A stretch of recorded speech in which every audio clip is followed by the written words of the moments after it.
Judges 2. The angel of the Lord at Bokim.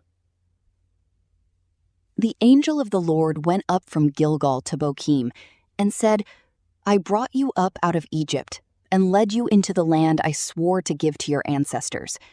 I said, I will never break my covenant with you, and you shall not make a covenant with the people of this land, but you shall break down their altars. Yet you have disobeyed me. Why have you done this? And I have also said, I will not drive them out before you. They will become traps for you, and their gods will become snares to you. When the angel of the Lord had spoken these things to all the Israelites, the people wept aloud, and they called that place Bokim. There they offered sacrifices to the Lord. Disobedience and defeat. After Joshua had dismissed the Israelites, they went to take possession of the land, each to their own inheritance. The people served the Lord throughout the lifetime of Joshua and of the elders who outlived him, and who had seen all the great things the Lord had done for Israel.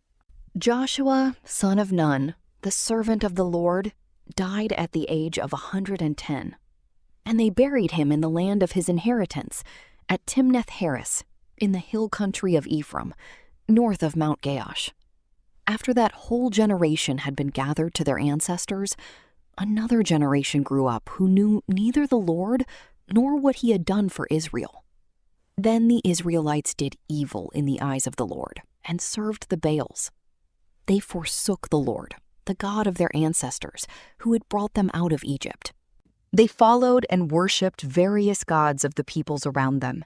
They aroused the Lord's anger because they forsook him and served Baal and the Ashtoreths. In his anger against Israel, the Lord gave them into the hands of raiders who plundered them. He sold them into the hands of their enemies all around, whom they were no longer able to resist. Whenever Israel went out to fight, the hand of the Lord was against them to defeat them, just as he had sworn to them. They were in great distress. Then the Lord raised up judges who saved them out of the hands of these raiders.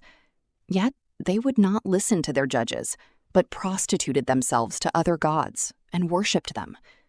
They quickly turned from the ways of their ancestors, who had been obedient to the Lord's commands.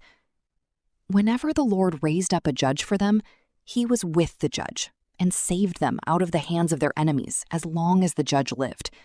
For the Lord relented because of their groaning under those who oppressed and afflicted them. But when the judge died, the people returned to ways even more corrupt than those of their ancestors, following other gods and serving and worshiping them. They refused to give up their evil practices and stubborn ways.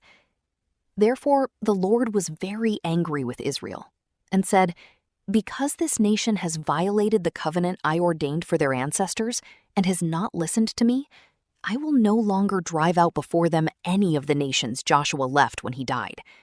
I will use them to test Israel and see whether they will keep the way of the Lord and walk in it, as their ancestors did. The Lord had allowed those nations to remain. He did not drive them out at once by giving them into the hands of Joshua.